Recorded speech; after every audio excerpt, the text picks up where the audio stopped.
Hey, if you like my videos, you might also like my comedy series YouTube Blue, which premieres every Saturday on the YouTube Blue YouTube channel. Go check out the link in the description and the card above to watch the latest episode. Now on with the video.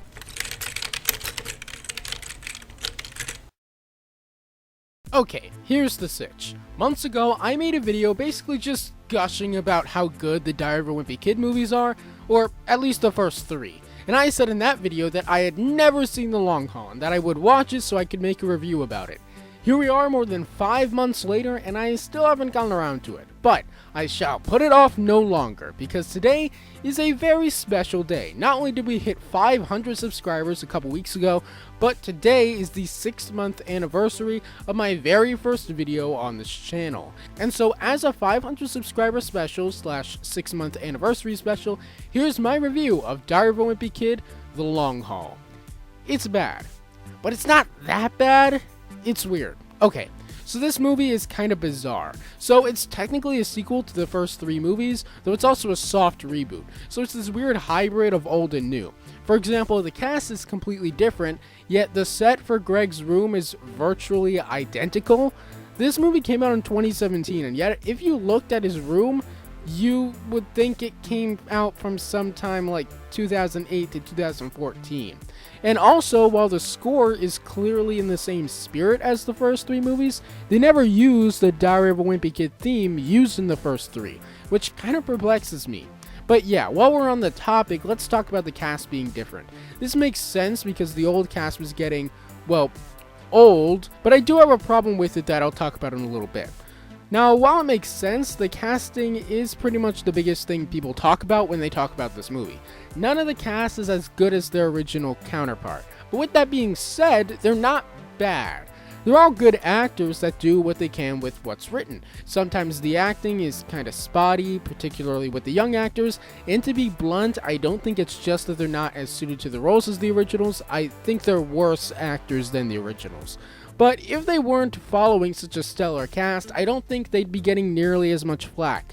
The big one to talk about here is Roderick. There's a whole trend around this movie of people saying, "Not my Roderick," but honestly, I don't mind this Roderick. I only audibly laughed a handful of times in this movie, and Roderick was most of it. Now, nothing gets close to the genius godhood of Devin Bostic, but honestly, he was enjoyable. But let's talk about how the rest of the movie works, or doesn't. Personally, I think the movie is fine. The structure and story beats are pretty good for the most part, though it's not quite at the level of the first 3 in my opinion. Diary of a Wimpy Kid at its core is a story about an awkward kid where nothing goes right. So in a way, it makes sense to make a Diary of a Wimpy Kid book that's a road trip, since just about every road trip story is about everything going wrong. But there's a big difference between it being one story in a largely anthological series of books that's more than 10 books long, and it being a story in a short movie franchise where the last 3 movies almost seamlessly flowed into each other, acting as one large story for the characters. And I'll get back to that in a second. But it goes from being a clever meshing of 2 similar but separate stories to being a missed opportunity. When I watched The Long Haul, the whole time all I was thinking about was how it would be so much better if it wasn't a road trip movie.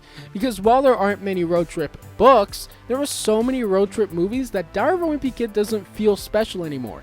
It doesn't have its own identity. It's just a road trip movie. And it feels like way too much of it is spent in a car because of that. That combination leads to pretty predictable jokes, too. There are only so many jokes you can make in a road trip movie, so the originality of the first 3 Diary of a Wimpy Kids movies is gone. But here's the big reason this movie shouldn't really exist.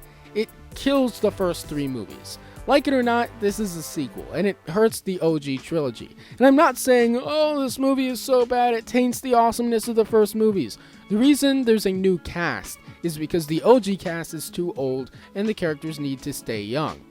And that's the problem. You see, having characters stay forever young works great in a series of kids' books that are largely anthological and cartoons.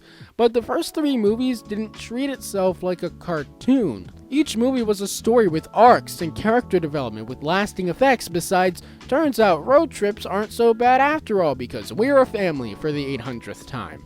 Each movie built on the last one. It was one big story, and this one just tacks on to the end with a pointless story that doesn't advance the characters. In fact, it basically acts like the development the characters went through in the first movies didn't happen, and that's a real shame.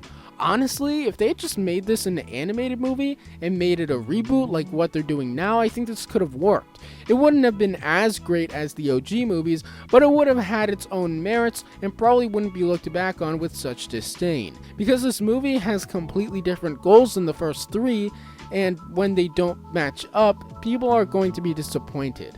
So yeah, that's my review. If you're a die-hard fan of the originals, consider this skippable, but if you're a more casual fan or a big fan of the books, this might be for you. But I still have hope in the Diary of a Wimpy Kid franchise, and I will be first in line at my living room to watch the Disney Plus animated movie. And I guess I'll review it too.